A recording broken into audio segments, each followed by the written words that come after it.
Click on username. Click IP allow list. IP added successfully. Click API. Count select as needed. Take India as an example for the protocol. Choose successful and sticky IP. Click to generate API link and open the link. Copy one of the proxy IPs. Open your browser and click on Proxy under Settings.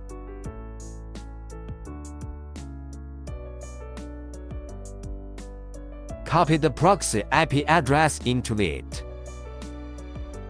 Click OK.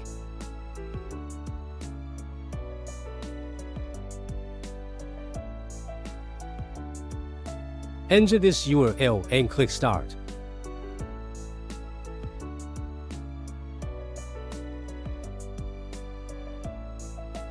Successful loading means collection is complete.